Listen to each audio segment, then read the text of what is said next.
Hard sports all plays. Hard sports all plays. 365, we making up plays. You talking the game, get you to the days. We're high in the court, the dime in the lane. Variety topics living the same. All presentation, sports information. In the airways, taking the nation. Hard sport all plays, like working your faces. Grace at the field, so tie the laces. Hard sports all plays.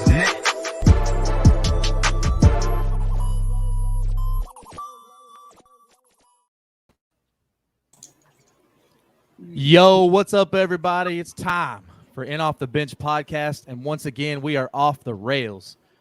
We are being brought to you by the ASAP Network live on Facebook, and as always, we have a star-studded panel with us tonight.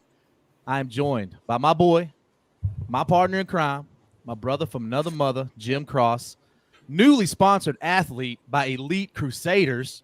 Check them out on Crusaders.com. We are also joined by Chi-Town's finest, Mike Hughes, host of Mike on the Mike podcast. Lastly, but certainly not least, we are joined by the best out west, one of our fearless leaders on the ASAP Network, Jay Ness. What's up, fellas? We got a lot to get into today. We're going to jump right into this past weekend's NFL Divisional Round. Mike, I'm starting with you. First three games end on a last-second field goal. Now, I know you're only 16 and a half, but tell me, do you remember seeing anything as crazy as this? Second part, which game shocked you the most, Mike? First of all, Randy, I'm a grown-ass man. Second of all, full grown. Second of all, I do my own laundry. I do everything on my own, so I'm gonna hold you to that. I'm gonna keep that same energy, but I have not seen a game like that in a very long time. Something closest to it, I would probably say, is Mahomes versus Allen last year. I think that was definitely a great game that we were looking at. But as of playoffs, we really never seen something like that. My favorite one, obviously, good as gold, my boy in the back, Robbie Gould, knocking one on Aaron Rodgers. And, it's a totally different conversation. We'll get into that maybe a little bit later. But that's what happens when the Milwaukee Bucks defend Grayson Allen. The same day, Robbie Gould says, Chicago, I got you. What did Robbie say, man? I need a quote. What did he say, Mike? I don't, for the fans. Jay, green light. I can say it. Nope. Hey, you're off. Fuck the Packers, baby. He said, "Fuck Green Bay, Jay." Hey, boy. That's what he said. I walked into that one. That was nice. What he said, though. That was nice. Big weekend. Obviously, field goals ended them all. Jay, I want to jump in with you. Bills and Chiefs. Crazy game. You thought the Bills had it. The Chiefs went up. Josh Allen comes down, does his thing. We got a guy catching passes that most people had never heard of. All of a sudden now he's the second coming of Jerry Rice. What's your take on the defenses down the stretch? Was it great quarterback play, great offenses, or piss poor defenses? I'm going to take one out of the great Dennis Green's book. They are who we thought they were. Each one of them. They lived up to it. 700 yards, 7 touchdowns between the two of them. 13 seconds, y'all. You guys realize that Dak Prescott's draw was longer than 13 seconds? Okay. Don't do him like that, Jay. Hey, you know what I'm saying? So they did exactly what we wanted out of that game. They gave it to us. And you can't take nothing from Josh Allen. He elevated his play. I think he put himself in a different pedestal. It was fantastic. I loved every single second of it. And I heard a lot of people complaining about that game. About this weekend in general. This game was boring. These were some of the best football games I've seen playoff-wise in years. Jay, let me ask you a question, man. You was talking about Josh Allen, and, there's always the memes that get made, and there's the one of him sitting on the bench, as the game ends. I don't think for a team that's not mine, I've ever felt so bad for a player, because that dude had to have thought with 13 seconds, man, I'm going to the AFC Championship. You know what? I wish they would have got Stephon Diggs' face, because I remember last year, him is the only Buffalo Bill player standing in the tunnel watching the Chiefs get their AFC Championship trophy. Right. And I almost was like, okay, everybody else was just pissed off and they just walked back in the locker room and, it was like, all right, tomorrow's tomorrow type of thing. But it was finally good to see, in a way, Josh Allen was the one sitting there like, I piloted that ship to what I thought was a victory. And then Jim Mr. does Mahomes not came down feel and did his bad for thing. Stephon I Diggs. do. I will never feel bad for Stephon Diggs in my life after the Minnesota Miracle. Are you kidding me, dude? I know, but I don't feel bad for Diggs in a sense. But what I'm saying is just that it was again, and Mahomes is not. Let's not act like Mahomes didn't have to do this the last couple years too. So they still got a road ahead of them. But that was a game, man. That was a game. You know what it is at the end of the day, though? I think Diggs has to realize, Randy, that Josh Allen's not an elite quarterback, right? That's I what think we that's what it must be. And Hey, that's what they hear Diggs through is the probably grapevine. really upset because Gabriel Davis got all the touchdowns. You know what I'm saying? Yeah, so I'm glad you guys brought up Mahomes because I wanted to dig into this a little bit. Me and Jim talked about this a lot, and I know it's going to sound crazy after what we just saw, but I feel like people have really come to underappreciate what we're seeing in Patrick Mahomes. Right. Right. And I just want to throw out a couple things. You know, this is coming into this season before these playoffs. He had never played a road game, had never been anything but a 1 or a 2 seed. That's not a quarterback stat. It's a team stat. I get that.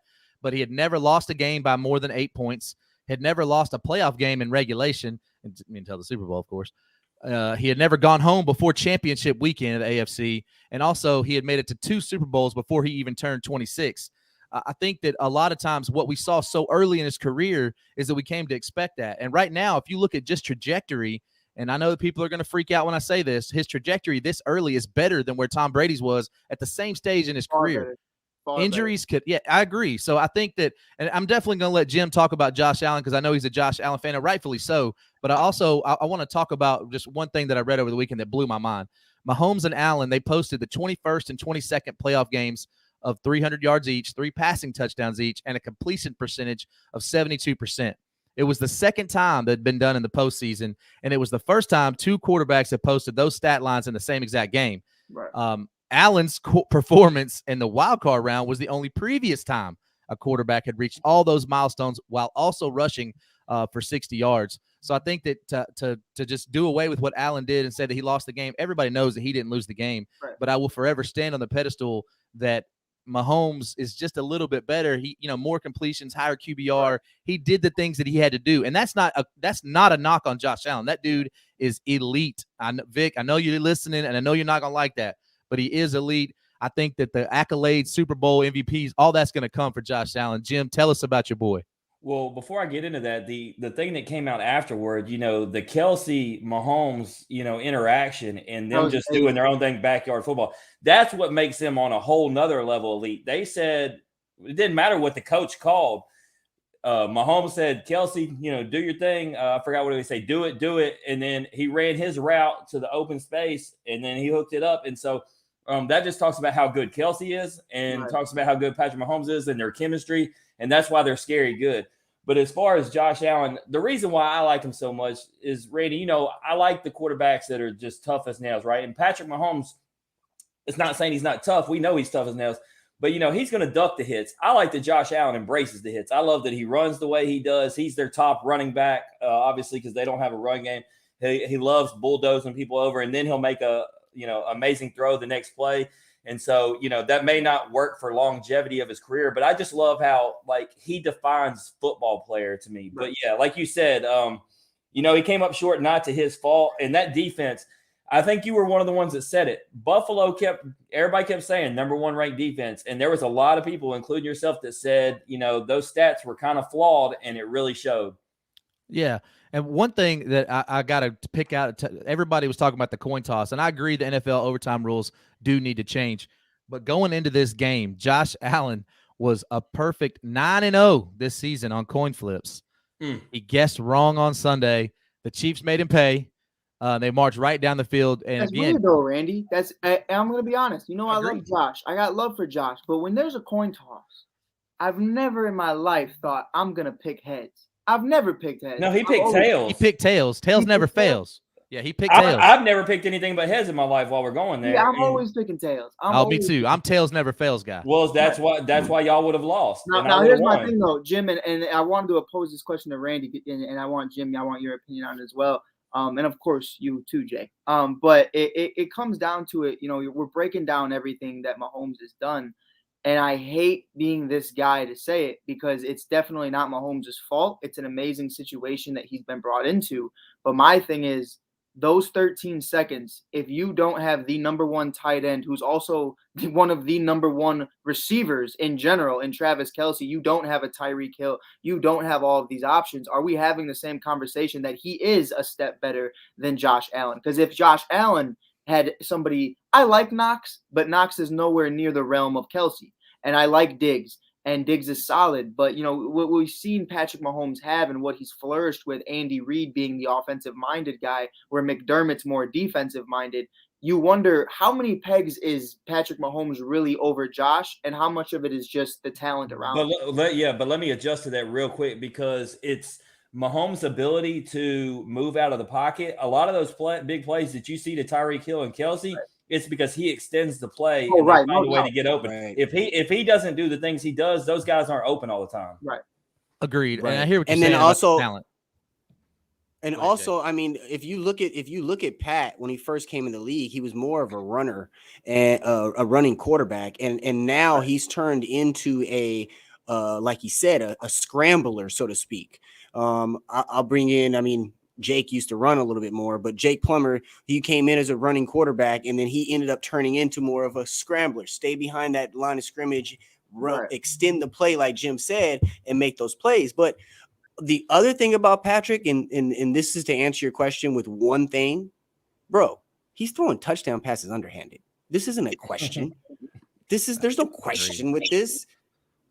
Like, you know what I'm saying? We're talking about he's throwing touchdown passes at the 3-yard line. It was the hardest place to really score in the NFL on that football field. And he's throwing underhand passes for touchdowns to running backs going up the middle. There's no question. No, totally agree. In 13 seconds, I mean, that's something that I thought that they had lost the game. But I did tell my daughter, who was watching it, who normally doesn't watch football, this game, and I heard a local sports host talk about it too, getting his kids to watch it. This game was kind of transcendent. It had so much in the last 2 minutes. You could have a non-sports fan watch this game, and it was so exciting. And this weekend is exactly why the NFL is king. And there's no second place, really. They're so far below the NBA and all. They're great. We love them. We're going to talk about them, but the NFL is king. I'd like to know who said it was boring to you, Randy. Like, they need. Oh, that was Mike. I didn't say. I said that. Jay. Yeah, there was quite a few people that I heard that was not they didn't pick out the Kansas City Buffalo game as boring. What they said about the Kansas City Buffalo game was there was absolutely no defense played. But then they knocked the 49ers Green Bay game for being defensive game. So what do you want? Exactly. And then that's the game that they were like, oh, that's a boring game. And I'm like, no. To me, that 49er Green Bay game was a dogfight. And that's what we're used to seeing in Lambeau, right? The snow falling, hard hits, special teams making a play. Jay McLovin was going crazy because on the morning show, they promised him there'd be zero snow. I know the second you saw the little snow come down, I knew Jay was somewhere. I knew Jay. He was on one. Right. He was on one. One last note on the Chiefs and Bills game. One thing that stood out to me was how clean the game was played. Not only did neither quarterback turn the ball over, but there was also only like 4 penalties, 25 yards of penalty. And that's only one of only 33 games in history with 25 or fewer penalty yards total. And it was the highest scoring game of any of those 33 games. So clean, well-played game by both sides. And it just makes Dallas feel that much worse about 14 penalties. Absolutely. They had one dude get like 89 penalties or something. I don't know, Randy. It sounds like elite quarterback play to me, but that's not my business. A lot of elite quarterback play. Speaking of elite quarterback play, Jim, we got to talk about Joey B, Hollywood Joe. But I got to ask you, man, did you fear for Joe Burrow's life as he got sacked 9 times? Really 10. I'm glad they got the timeout. Sack doesn't count. That was the scariest one of all of them. He got hit and then came up grabbing his leg on the one that he got hit when there was a timeout called. I thought that was the one that hurt him. That was his bad leg, too. That's his bad one. But, man, I feared for his life. I mean, look, it was Jeffrey Simmons, man, who everybody was predicting to have a big game, and he was the one. And that's a big cat. I met him in Omaha. He made me feel like a child. And so thinking about him hitting Joey B repeatedly, oh, man, I feared for him. And the good news was I was heading into church. So, man, I hit the altar and prayed for my boy. He needed him, man, because I talked about it going into the game. I thought that was a really bad mismatch. The Titans defensive line obviously gets after it, and they got after him early and often. And I thought that really the Titans defense, you talking about the Kansas City and Buffalo's defense let them down. The Titans had the opposite affair. Their defense did all they could against the talent that's Joey B. Chase, Boyd, all those guys, and those dudes did everything they could. Mike, you've been on this Bengals train with Jim, but let me ask you a question, man. Does the props go more towards the Bengals defense, more about Tannehill? Because, I mean, my man, I said it the other day. I made the meme. Carson Wentz, Ryan Tannehill, same dude. I think it's Pride, if you're listening real quick, he's not top 10. All right, go ahead, Mike. He's not. He's not. Wait, he's not top 11, 12, 13, 14, and he's probably sitting right at 15. But I'll take one spot below Taysom Hill. I ain't gonna go that far. I ain't gonna say that. But him and Sam Darnold was taking the same buses, man. I think they do. I think they really do. But that's a whole different conversation for a different day. But I think with this one, I've said it time and time again. I think this defense is good. I think this defense is scrappy. I played them week 2 or 3 in the Bears season, and I said it to everybody. I said, these guys, they're not good individually, but they fight for each other. They are dogs. They go tick for tack with everybody, and they're not dirty, but they're scrappy. Like, they'll go for it. They'll get the extra chip in there. They had me ready to step on the field and crack somebody because the way they were treating Justin Fields. I was not a fan of it. And then they put in Dalton, and I was all for it. But I think this defense deserves a lot of credit. A lot of these guys they brought in were from playoff teams before. They were either from New England, they were from the Cowboys, they were from everywhere else. And they're playoff battle tested. That's why I felt like there was so much discipline with the Cincinnati Bengals defense. And that's really what was different. And that's what's spoken volumes to me versus the Cowboys in the playoffs and so many other teams is they're not as disciplined because they're so young. But these guys, there's a lot of veterans. Even the young guys are being mentored in a positive way. And it just helps. Just so happened to help that Ryan Tannehill isn't an elite quarterback and isn't a top 10 quarterback. So that really made it easy for them, Pride. Sorry, Randy. Hey, it's all good. Hey, Randy, I'm gonna steal your job for a second because I got the comment. Since the comment board ain't working, I'm gonna direct the question to Jay first. Why is the coin flip so important? It's been the rules for years. Should they even consider changing it? No. I mean, that's the whole point of what makes that overtime such a special occasion. You start the game on such a question mark. You don't know the momentum, and you guys got to remember, like, when you go into an overtime situation, one team just got the momentum smacked out of them, and one team just kaboomed on the momentum train. So then you got the coin flip to where, all right, does that momentum carry over into this quarter? Or is there a chance for that thing to shift before this, quarter becomes official? So I love the coin. The coin flip gives you a chance to reset, gives you a chance to kind of, catch your bearings a little bit. If you're not liking, let's say, the sun in your eyes or the light in your eyes in a particular, direction, they get the ball, you take that advantage. So it gives you a strategic way to enter into the overtime period. Yeah, no doubt. One thing to add about that, and Steven just put it in the comments too, it used to just be a field goal to win the game, and we all know that any NFL team can get it between the 20s, and these kickers are making it from 50 and 60 yards. So I do like that you can't end it on a field goal on the first drive. Anyway. But on that drive, you could tell there was not a field goal coming. They were moving easy, and as somebody pointed out in the comments, the Bills' defense was absolutely gassed. They were, and both defenses were gassed. Randy, let me ask you this. They were. Daniel put this in here. He said that this football weekend was probably number 1 with the NCAA basketball tournament number 2. Would you agree? Yeah, I would agree. That's a second. I don't think it's close second, but I think it's second. Yeah, he's just saying this particular weekend compared to a tournament itself, right? No particular year. Yeah, I think that's what he's saying, right? I mean, I think he's saying obviously I love the NCAA basketball tournament. I love it. Guys, I changed my mind. I'm out on the coin flip after it's been proposed that they play rock, paper, scissors to see who gets the ball. I think they should. I'm all in on that. I'm all in on that. Around beer pong? Absolutely. Call it. Look, moving on over here, Jay, I want to talk to you about the Packers and the 49ers. So I want to ask you a question, a couple things, really. A lot of people did talk about that it was, kind of boring. The 49ers didn't do anything. Jimmy G doesn't put up big numbers.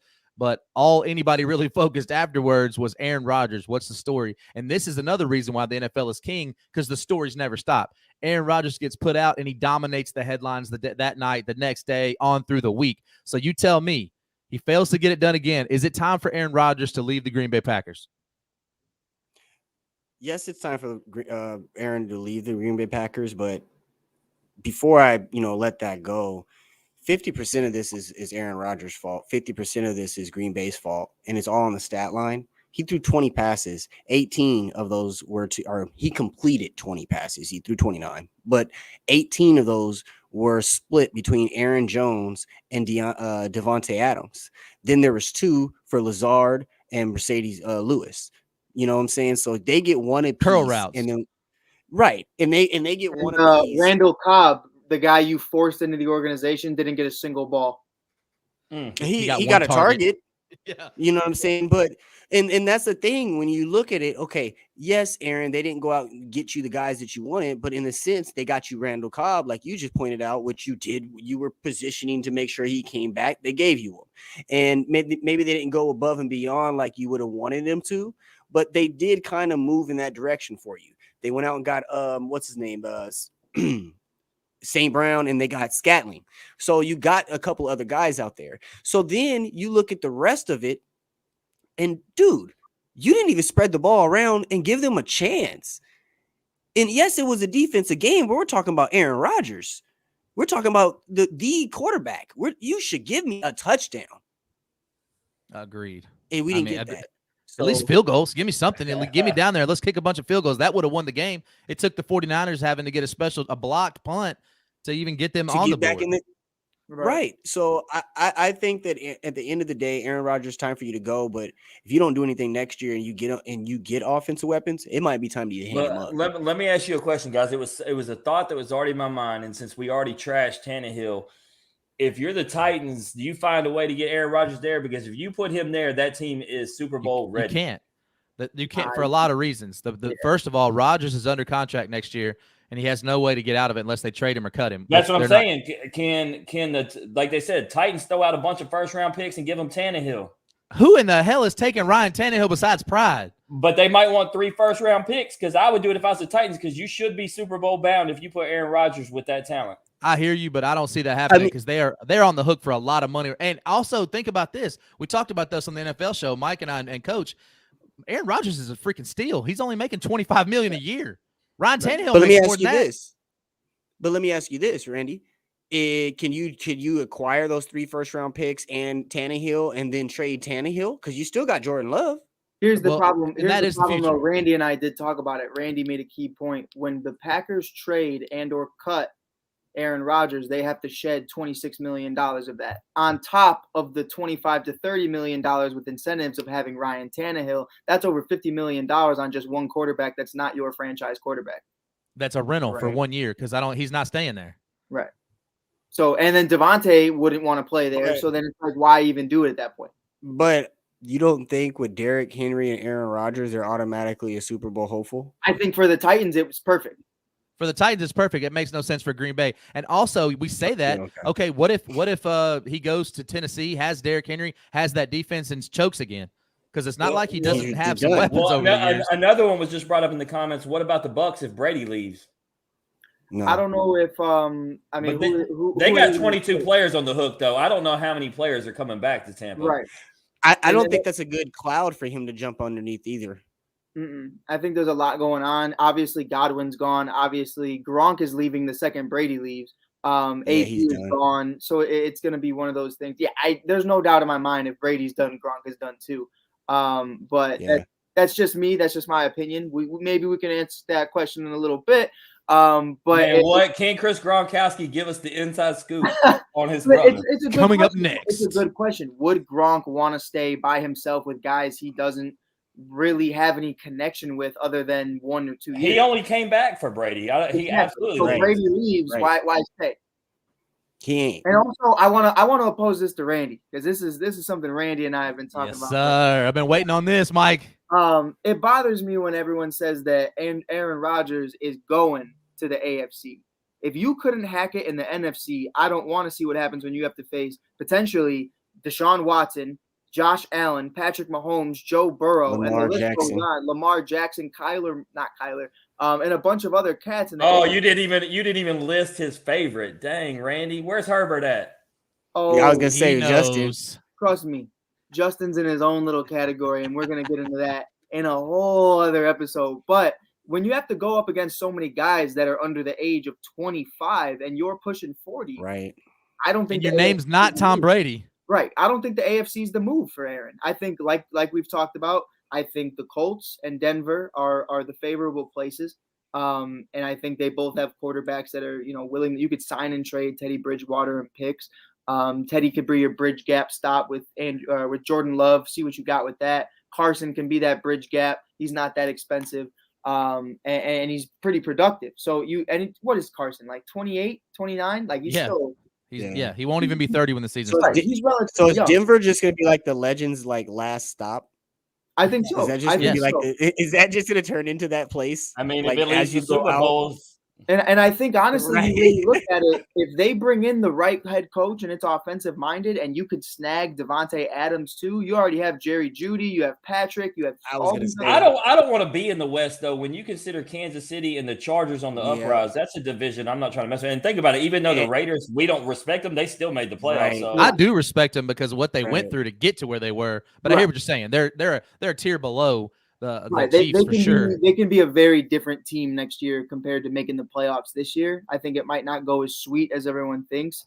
They caught a lot of breaks and they really came together, but I don't know if they can replicate that if they don't make enough moves. But I don't know. I feel like Indy to me is still my favorite spot.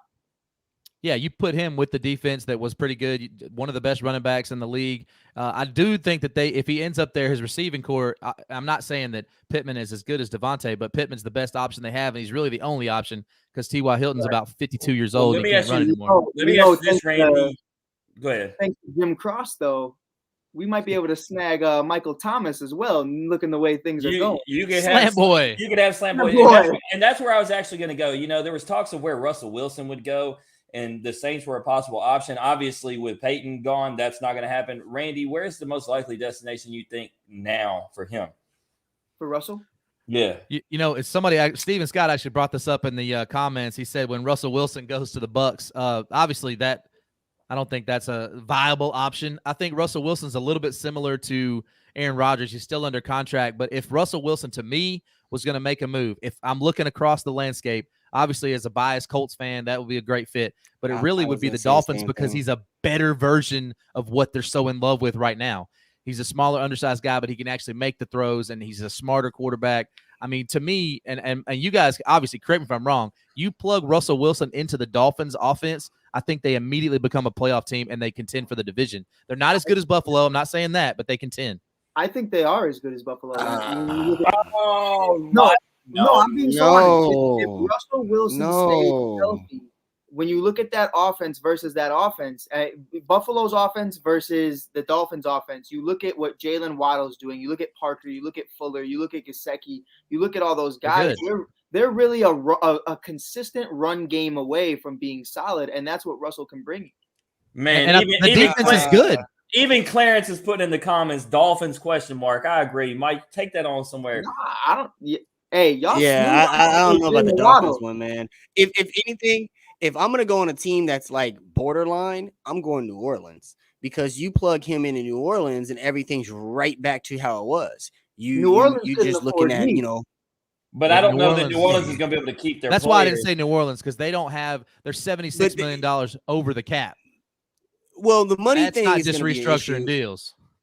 Yeah, the money thing's going to be an issue for Russell Wilson to where he goes regardless, unless he just doesn't want to win. Hey, I'm going to tell you right now, Randy, doesn't want to win. If Drew Brees is a real man of New Orleans and the people, he needs to let that dead cap salary cap money go. Well, no, that's the thing. He can't. He restructured it to make it to where they could redo it a couple years ago. The dead cap, whether he gets it or not, counts against him. I got you. Yeah, it's really, that's why you're the money man. Yeah, it can't. So he'd have to come back. He'd have to come back, restructure, I want to get like and then play for like a year. In regards to Clarence saying the Saints cutting everyone, if Dennis Allen is hired on as a coach, I don't think that defense is going anywhere. He's going to keep his players intact. As far as offense, Randy has said it best. Michael Thomas is your first guy to go, and as sad as it is, and I would cry for at least 3 days, Alvin Kamara would probably be the other guy. Because you can get assets that's if for you're Alvin. Going total rebuild. Yeah. If you're going total rebuild, I'll give you Illuminati's pizza and a bus ride home for some slant boy right now. I'll take him. I'll take him off your hands, Jim. You can have him and all his problems. I'll give you Jim. Nick Foles and a bag of Skittles right now. All right, I'll roll with Callaway, All Randy's pick boy up. from Tennessee. Absolutely. Jim, I got to go to you. I want to talk about the Rams and the Bucks going into the game. I know that I picked the Rams, and I highlighted a couple things. If you make Tom Brady feel uncomfortable in the pocket, we've seen that from every quarterback, really. But I just thought that Aaron Donald, Von Miller, that thing would be a mismatch. I was worried about Matthew Stafford, but I want to know from you, did you expect the game to be such a blowout in the beginning? And then let me ask you this. This is more important. When the Bucks came back and tied the game, did you 100% expect Tom Brady to win that game? Yeah, so I didn't expect them to come out like that, and when they did, and like you said, they were all over Tom Brady. They were clicking offensively. Everything was going right, and people kept talking about the 28-3 thing at halftime. And I was like, this ain't the Atlanta Falcons. The Rams ain't them. So when everything did start going that way, I was like, man, Tom Brady really does carry around a horseshoe with him. And once it was tied, yes, Randy, there was not a doubt in my mind. I was texting everybody I know. I said, I can't believe this a-hole is fixing to win again. And he didn't even have to do it. Like, the Rams were the ones making mistakes. When Kupp fumbles, I'm like, no way. It's one thing for Akers to fumble, which he shouldn't have anyway. But once Kupp fumbles, I'm like, oh, okay, now it's really going sideways. And to think that all those things went wrong, you always say Stafford's going to Stafford. And to think that Stafford was the only one not making mistakes was wild. Facts. But he put a staple moment in his career. That throw could not have been more on the money to Kupp. And Daniel texts us in real time and says, how do the Bucks defense Twice?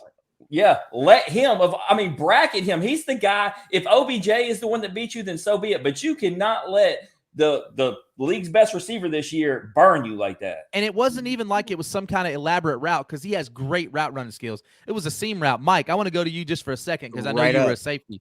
Let me ask you, that guy, when Kupp runs past him, he's standing flat-footed. Kupp running past you flat-footed. I don't care how fast you are, you're not catching up to that before he catches the ball. So tell me, what's going through their mind right there, Mike?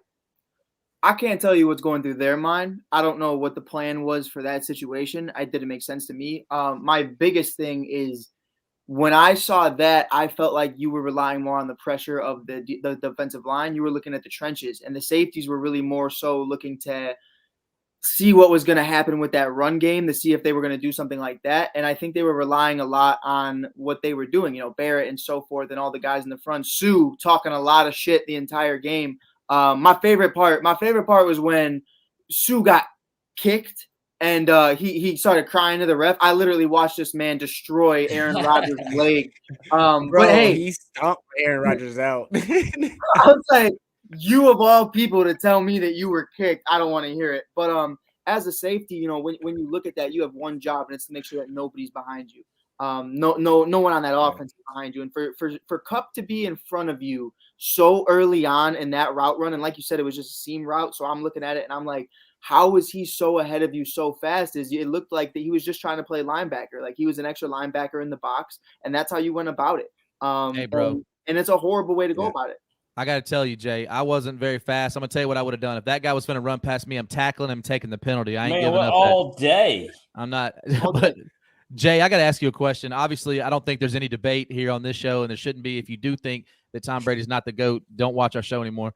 But Matthew Stafford is now the GOAT. Do you think that if Tom Brady had his full slate of weapons, including Antonio Brown, do you think this game turns out different? I don't know that it does.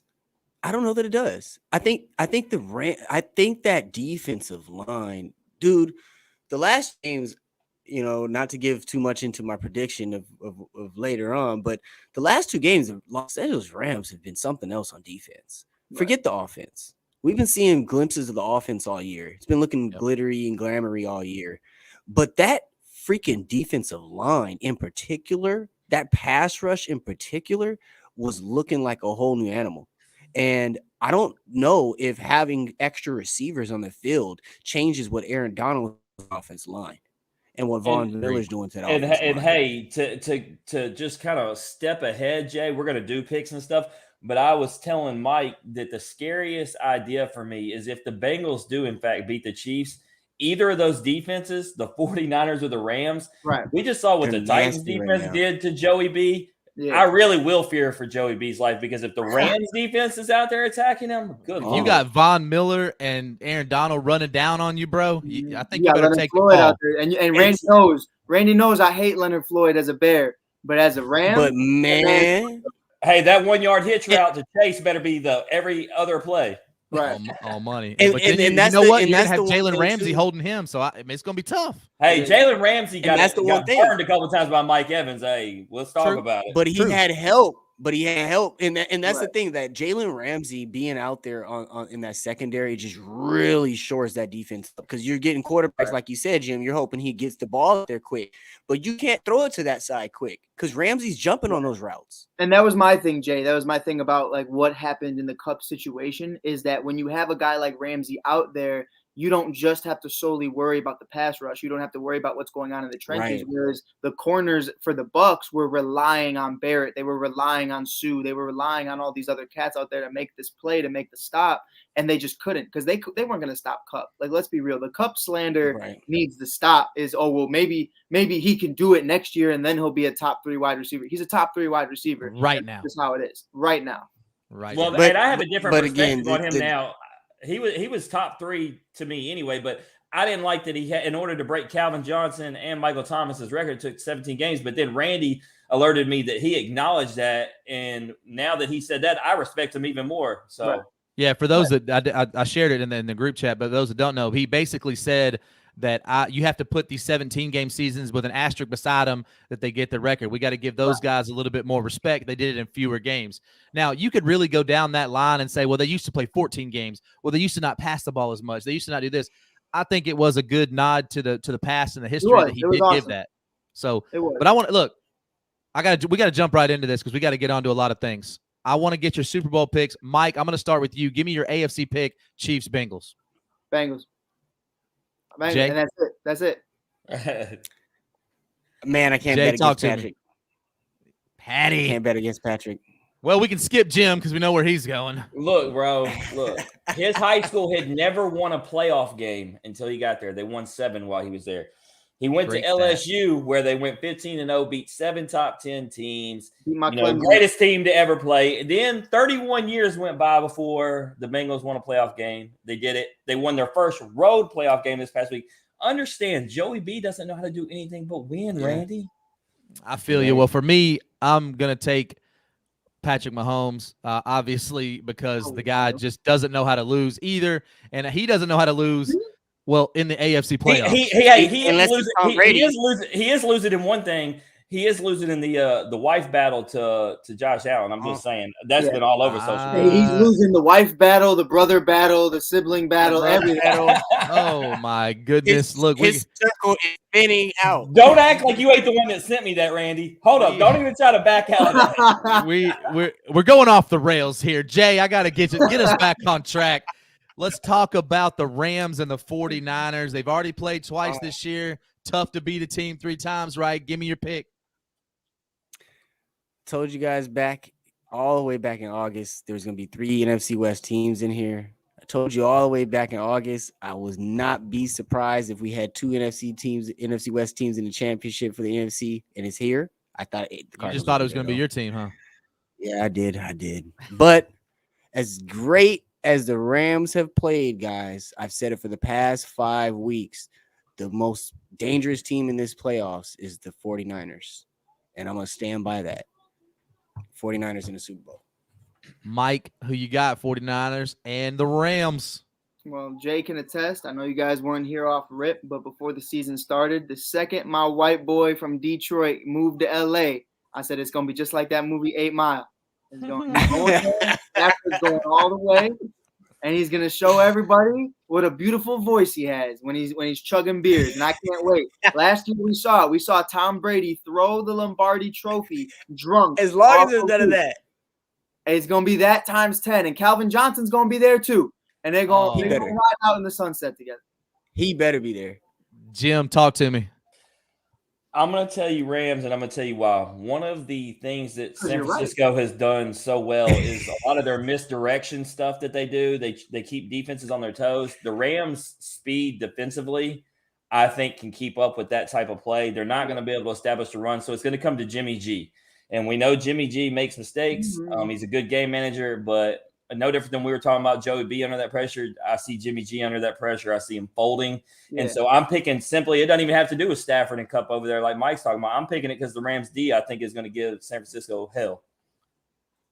For me, I'm also going to pick the Rams, and it's got a lot to do with the defense as well. I think if Stafford can simply maintain, that's all he's got to do. They're not going to ask him to win the game by himself, because if you do that, that's a dangerous precedent to be living under. We've seen it too many times. The trades that you've had, Jaylen Ramsey coming in, Von Miller coming in, everybody thought they mortgaged too much, but if you do it right now, push all your chips to the center of the table, it's well worth it, and that's what they're doing, and I got the Rams advancing and moving on. Randy, my bad, Jim, but I will say this, and I kind of want to see how Jim feels, because me and Jim been talking about it, especially. I've seen Evans do it now. I've seen Darnell Mooney do it. I've seen a lot of speedy guys and big guys really manhandle Ramsey as of late. I think the one guy that's going to do that is Debo. I think it's going to show a lot. I think he's about to tear Ramsey apart. I don't think he can. I don't think he's prepared to do that. I actually wouldn't have Ramsey on Debo. I'd actually have him on Ayuk. Right. I would be honest. I would be trying to bracket and find ways to do things with Debo. But what I was going to ask you, Randy. Akers had 2 fumbles.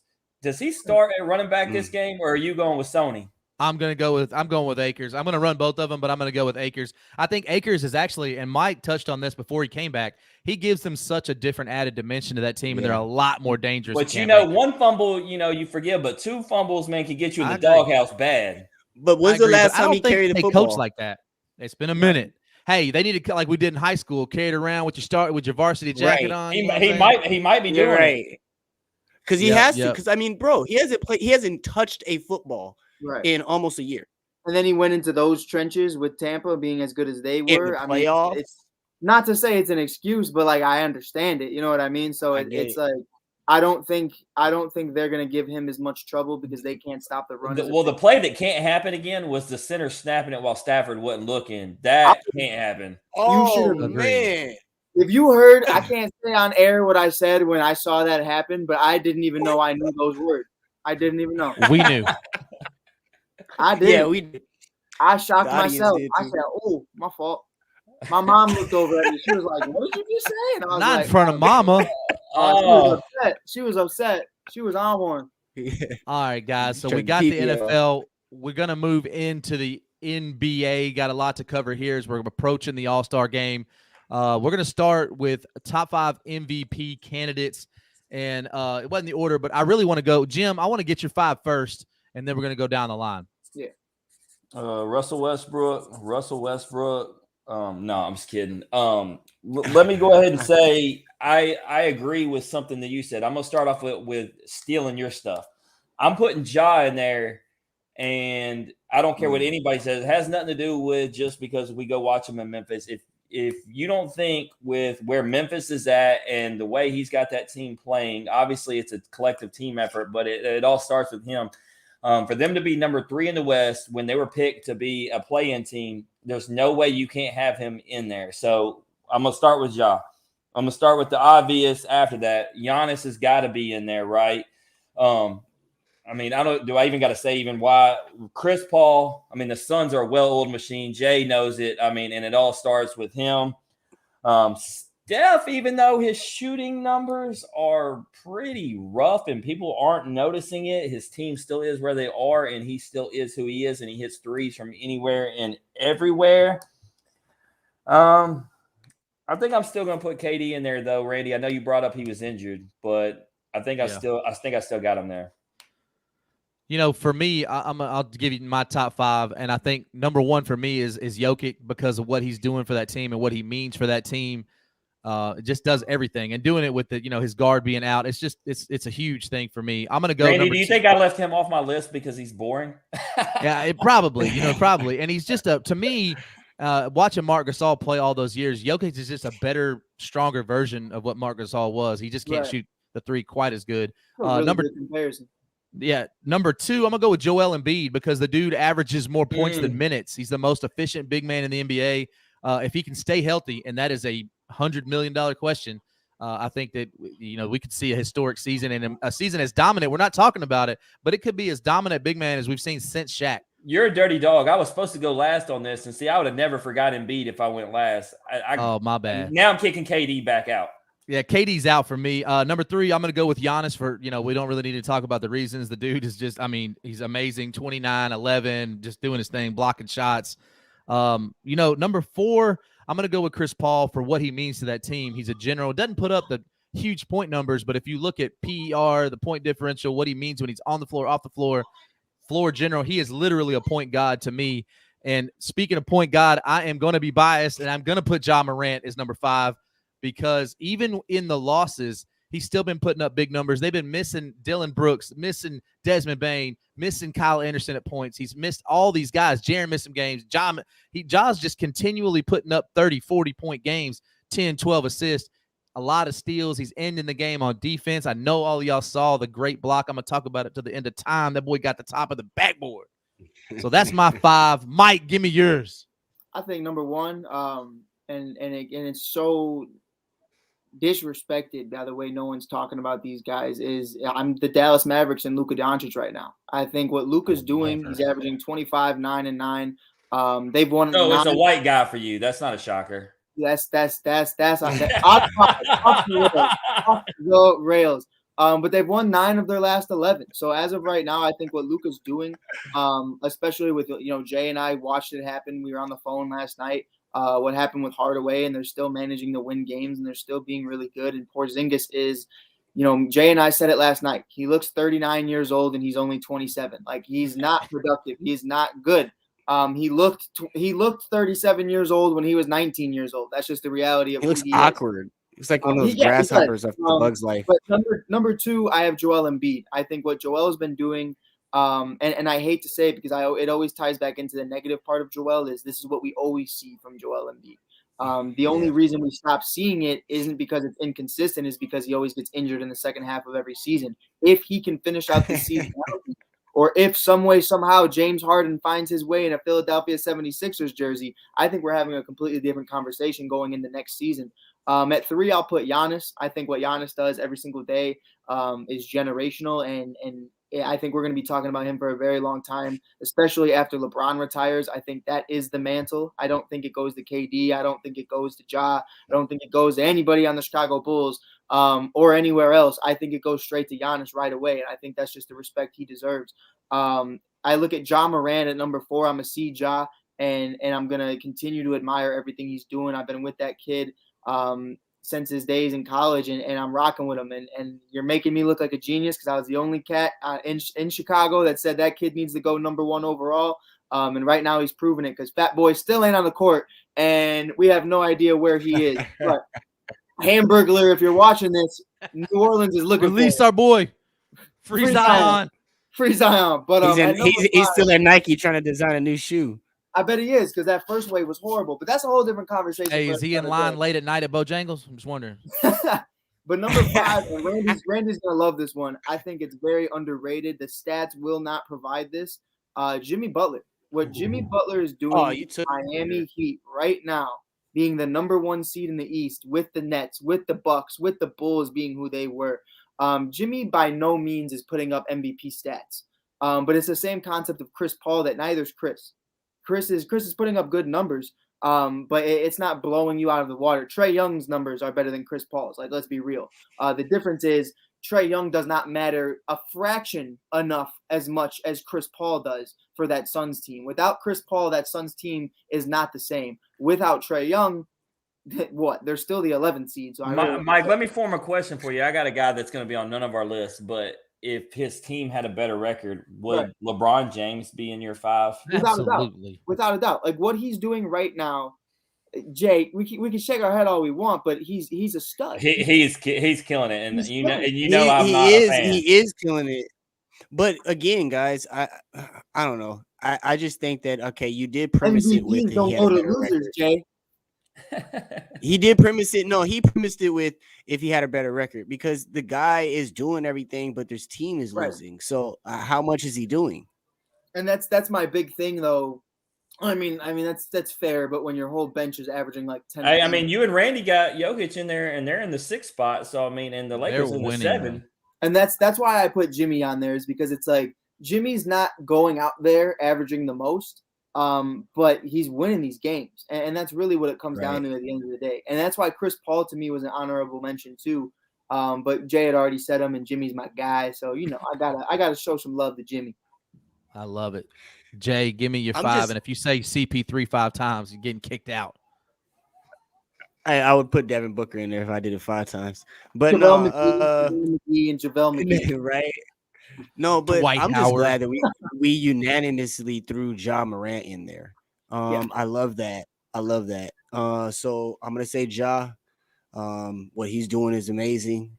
I'm gonna say CP3. And to your thing, Mike, the one stat line that nobody will ever see is the games without turnovers over 10 with 10 assists.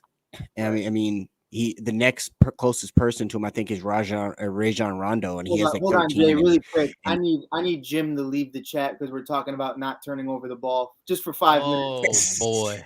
I need Jim to leave for 5 minutes. Jim, I'm just kidding. I love you. Hey, Jim, man. Hey, at least Russ didn't come on there crying like James Harden did last night. He did. I can't even lie. I'm not even gonna hold you. I'm not even gonna Hey hold man, you. y'all gotta stop. Hey, these people gotta leave my boy alone, man. Russ is Free Russ. Hey, he's Russ. locked the up. best right comment I seen was James Harden wants out of Brooklyn because they don't have good strip clubs. Period. And traffic. Too much traffic. Oh my God. Jay, Right. Jay, we taking Jay. No. Shine, Jay Ness, give us this 5. No, but I got Ja. I got CP3. Like I said, he has like 43 games with 10 plus assists and no turnovers. And then I got Ja. I already said Ja. You got me mixed up now. Joel Embiid. Joel Embiid is doing his thing. Again, he's always a regular season MVP. We all know that. Giannis, obvious. And my last one, I was gonna say Jimmy, but I gotta put DeRozan on there. And I don't care if he's hurt. I don't care none of that stuff right now. We'll deal with it as it comes. But what DeRozan's done for the first half of the season, I don't care what happens for the rest of the year. What DeRozan's done for the first half of the season, even where they're sitting at right now, I think he's my first half MVP regardless. And what I like about that, Jay, he has to be on my 5. What I like about that, Jay, is, and Michael appreciate this, during that Memphis game, when Chicago came to town and they were absolutely shorthanded, I sat there and said, man, DeRozan's got to do something. And it was almost like he could hear me, because then he made like 4 straight baskets and then just caught fire. And like he actually made it to where you thought the Bulls might be able to get in the game. They were so far down because they were down like 23, but he got it to where it was all the way down to like 12. And I was like, that's what MVPs do, man. They'll carry the team, put them on their back. And I think and one last. Go ahead, Jay. Go ahead, because you're about to start talking to DeRozan. Go ahead. My big thing was when we look at the first half as a whole, and I think Jay hit it on the head, is we just lost Patrick Williams, Lonzo Ball, Alex Caruso, so on and so forth. We lost everybody pretty much. Everybody's gone. Everybody's injured for 6 to 8 weeks too. Conspiracy? I don't know. Yeah. It is what it is. Grayson's involved. The reason we are still in second place is only behind 1 to the Miami Heat. A big part of that is to what DeMar did in that first half. He's put us in a situation to where we're comfortable with becoming the 6th seed, because we're probably not going to drop that much further down because we've already won 30 games. We're already in a great position right now. Mike, you're running into the show. That was the next phase. I was going to ask you. You guys 3-7 in your last 10.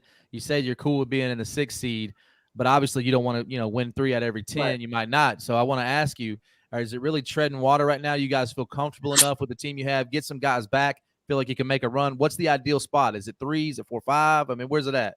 I think right now I'm looking at wherever. Like, I'm down for whatever. I want smoke. We're ready for smoke. And I think, getting the news today that Patrick Williams is confirmed coming back, most likely in March. He was our number 4 overall pick just 2 years ago. 2 years ago. Yeah, wow. 2 years ago, it was right when COVID first started and they announced it. Number 4 overall pick is Patrick Williams. And I said, who the hell is Patrick Williams? Kid that came off the bench in Florida State. Crazy, but it panned out. He's one of the best defenders in the league. Lonzo will be coming back. Caruso, Darren Jones Jr., all these other guys. I'm really excited about it, and I think all we need to do is relatively stay healthy and continue to win games. Kobe White has been huge. Ayo Dosunmu, my boy from Chicago, has been huge. He just broke so many rookie NBA records that it's not even funny. And the fact that this kid was a second-round pick still baffles my mind, especially if you guys watched March Madness last year. What he did for Urbana-Champaign and U of I was insane. So the fact that he went in the second round blows me. But getting Zach back, I think, is going to be huge. I think I'm fine with wherever they go, even if it's a play-in, as long as they all Will they go wherever Steven Adams carries them? I think they will. And I want to say shout out to my brother Randy for this shirt. What an amazing. Look at the greatest host ever on the ASAP network or anywhere ever, because he's giving people shirts and it's my favorite big man ever. And it was amazing. It was amazing, Randy. So thank you. I appreciate you, my brother. Anything for you. Jay, I'm going to move to you for a second. Talking about Phoenix, obviously, we see him on your cap. It's 9 out of the last 10. Winners of 7 in a row. 3 games up in first place. Do you expect Phoenix to stay in the 1 seed throughout? 8-7, Randy. 8-7. 7 straight wins. 8 games ahead of anybody outside of the name of the Golden State Warriors. Take a shot at my boys. Hey, no, I'm just saying, man. Yeah, they 6.5. Yeah, we're so consistent right now. It's almost like I don't even want to talk about them. We're so consistent right now. I just want to sit back and enjoy it, because watching and Mike, this is to, back to that MVP conversation when you were mentioning about Chris Paul. There's one thing about Chris Paul that I do not see out of anybody else in this league, and that's that killer instinct that Kobe had in the fourth quarter. It's also the mid-range game. The game. Yeah, I think. Well, Gerard, I can give that to a little DeRozan. biased. I think DeMar has kind of been there too, especially in the fourth quarter this year. Where? I hear what you're saying, but not the way Chris Paul does it, bro. Not the way Chris Paul does it, because Chris Paul is a killer. Yeah, he's gonna score more in the fourth. That's what he does. He turns it on. He hits those jumpers. He does that. But what Chris Paul does and demands out of everybody, when Devin Booker has turned into a new him in the fourth quarter. Mm-hmm. So I just think that the switch that Chris Paul switch turns it on for everybody, and the leadership in the improvement that he passes on to every player on his team is significant. And I just hats off to that dude. To the question, the only thing that could derail us is injuries, and not just injuries, an injury to Chris Paul, because I think we can overcome a lot of injuries from other positions. You don't believe in Cameron Payne, Jay? Chris Paul. Well, I'll tell you this, Jay, because me and Randy are big stat guys. They're averaging the second most points per game, and they're only giving up the fourth fewest, which is giving them the second best point differential. They're a complete team. That's what those stats tell me. It's not just one way or the other. Up and down. Right. And I think that's why I said the only thing. My bad. Go ahead. No, my bad, Randy. Go ahead. I think that's the Chris Paul effect too, because what you've seen Devin Booker do before, he was just a scorer, and now Chris Paul is he's gonna hold you accountable. I don't care how good you are, score 50 a game, dog. We got to get back here and get some stops right now.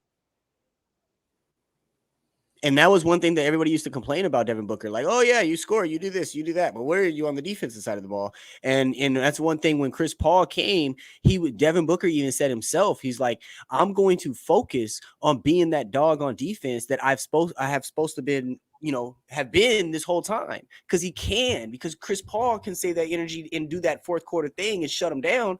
And then Devin Booker is able to turn it up. And then having McCall Bridges out there. I don't care what nobody says. That boy on defense is a dog too. He is. He's got to be up there with Ja when it comes to rim protectors this year.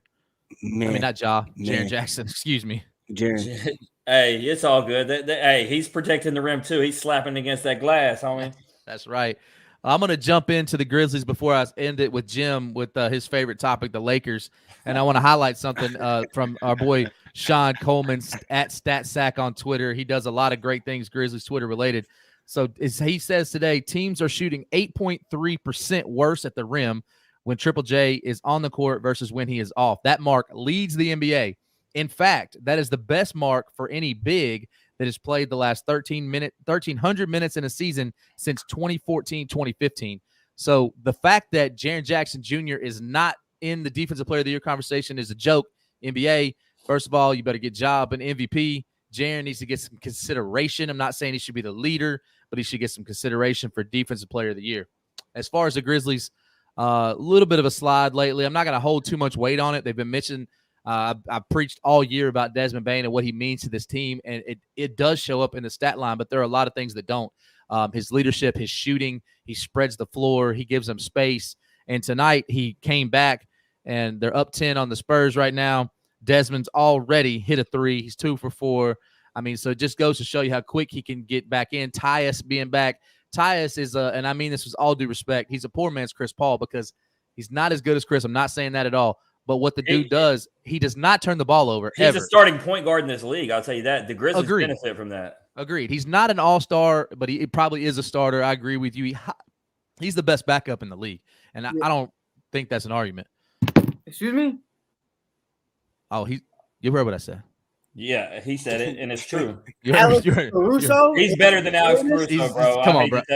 Hey, I'm gonna tell you this right now. Tyus Jones wouldn't get hurt by no Grayson Allen. Hey, when I see Caruso hit, you know what? Mike, when I see Caruso hit 5 straight threes in a 10-minute span to get his team the W with Ja out, talk to me. Listen, you seen that head? Everybody sees that head. Outer space sees that head, bro. Polished, just like his championship ring. Just like his championship ring, he keeps it polished. Hey, enough about the Grizzlies. One more thing about the Grizzlies is they've had a tough schedule the first part of the year. It's been in the top 5. They have like the 27th easiest schedule going back. So right now, we're up there in the 3 seed, a game and a half up on the Jazz. Got some key wins over the Nuggets. Jim was talking about them. They're in the 6th seed.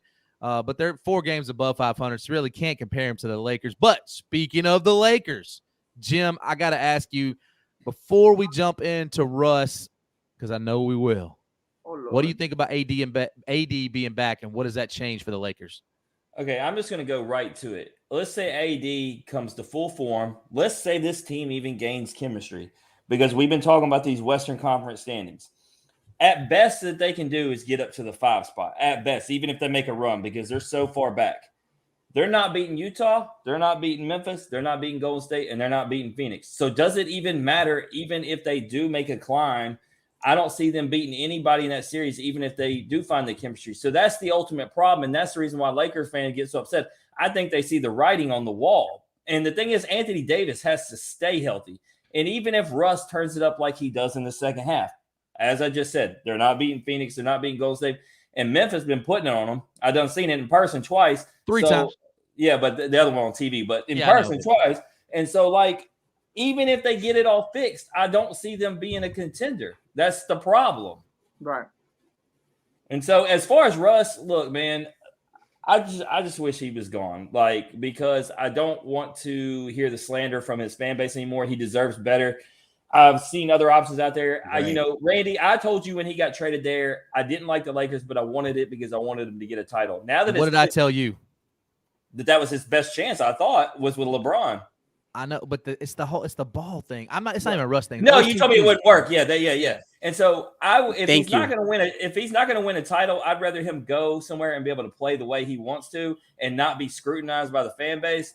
So I don't know how they get rid of him, what way. I heard that Rockets trash, which seemed like the dumbest thing ever, but whatever. Get him out of there, please. Please, I don't care who it is. I don't even care about him. I don't even care at this point about him being able to play like he wants to. I just want them to respect the man. This is one of the greatest basketball players we've seen since Oscar Robertson as far as the skill set. We'll never see this probably again in this type of fashion, guys. Right. Enjoy it while we can. What Russell Westbrook does is remarkable. What Russell Westbrook does as far as the way he rebounds, the way he positions himself, the instinctive movements that he makes on the ball that other players are not even realizing is happening.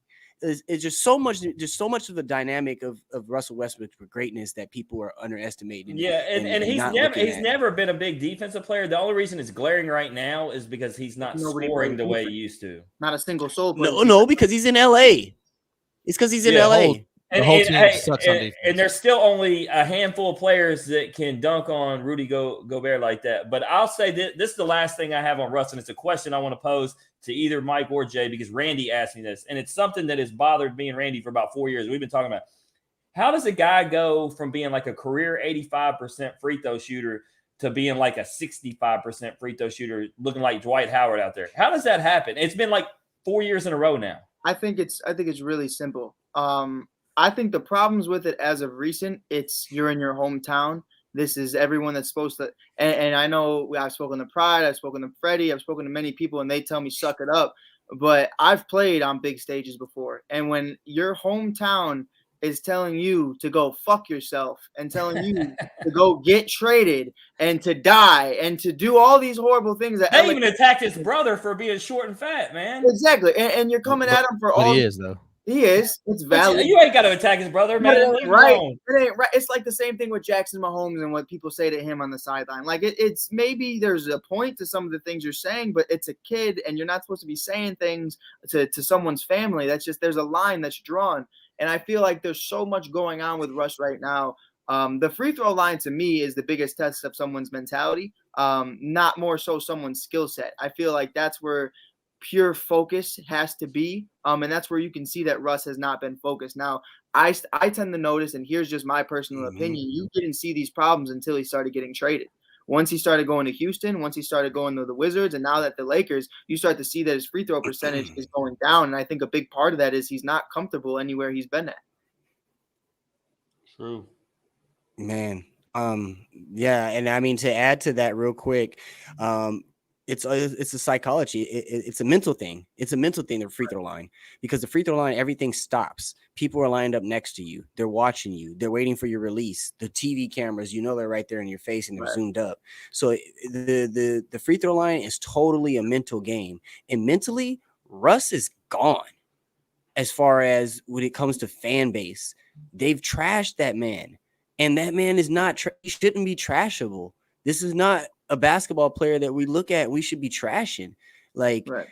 I don't know. I think that they're single-handedly, and when I say I'm talking about the big media, and I'm talking about a lot of the fans in LA. I think they're single-handedly destroying the best basketball players right in front of us.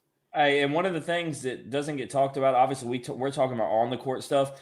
I don't think they realize because they see Westbrook for like the intensity he plays with. Off the court, he's as good as dude he is. He's a family man. He builds reading centers. He does all this different stuff. And like he's a genuine good guy. So for you to just sit there and talk so bad about the man, and just bash him, like he's not some terrible human being because he's missing jumpers. Like, dude, that last he's also missing dunks, but human being, Yeah, but Randy shared that with me earlier, and I learned something. He shared it with me too. He just didn't want to put it in the group message, so we ended up all fighting. It's definitely that's valid. But I know why though. I watched the games. I know exactly why. That's why I was surprised when he threw down on Rudy Gobert like he did, because a lot of times he looks like he's going to lift up and explode and dunk, and then he hesitates and tries to lay it in last second, and he misses it. That's a mental thing. You sat there and talked about it, Jay. They tell him calm down all the time. They're always telling him, and people need to realize he still is a human at the end of the day. And you're seeing the humanistic side of him. In the past few years, his raw talent alone has been able to carry him through everything that he probably dealt with mentally. And right now, it's starting to get to him. I think for me, and we'll end the Russ talk on this. I think for me, what Russ has relied on his entire career is athleticism and explosiveness. And we expect everybody to be LeBron James and be 39 and still have that ability. And LeBron is a freak of nature. We will never – you talk about not seeing something like that again. We will not see something like that again for a while, maybe ever. I think that Russ is not – he doesn't have the same physical skill set. So until he learns and adapts like Kobe did, like MJ did, the greatest in the game's ever seen had to adjust, get a better jumper, learn how to get to their spots without using athleticism. Kobe was the best at distorting his body and getting to his spots without being able to do it based off athleticism alone. But we'll end it on that. And we're running out of time. But what I want to do is I want to go around the horn. Any last words, Mike? I want to start with you. What you got for us?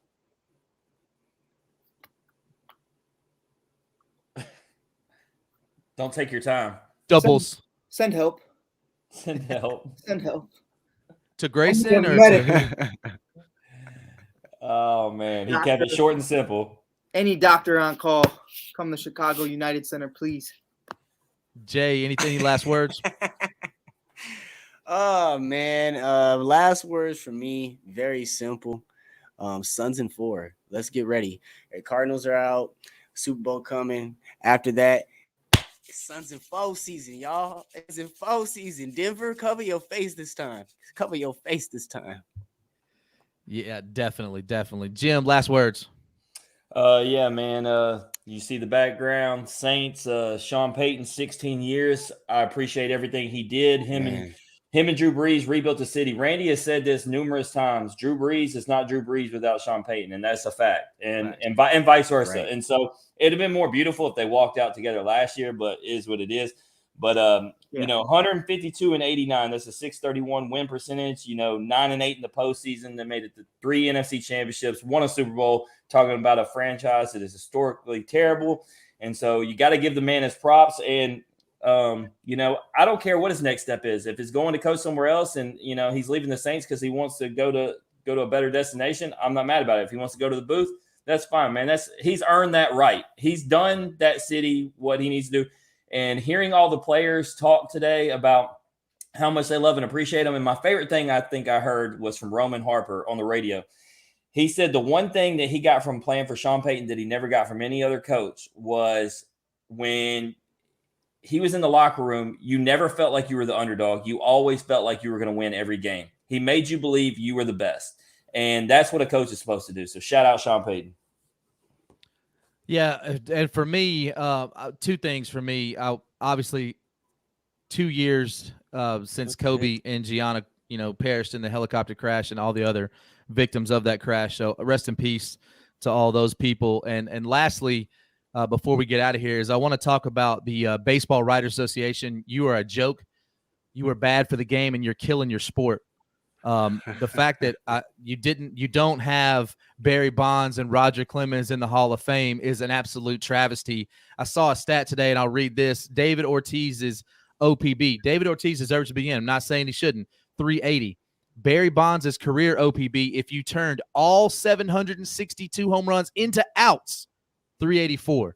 Barry Bonds was a superior player. Has David Ortiz ever been walked with the bases loaded? That's what I need to know. Probably. Well, the Cardinals should have. You know how I feel about that.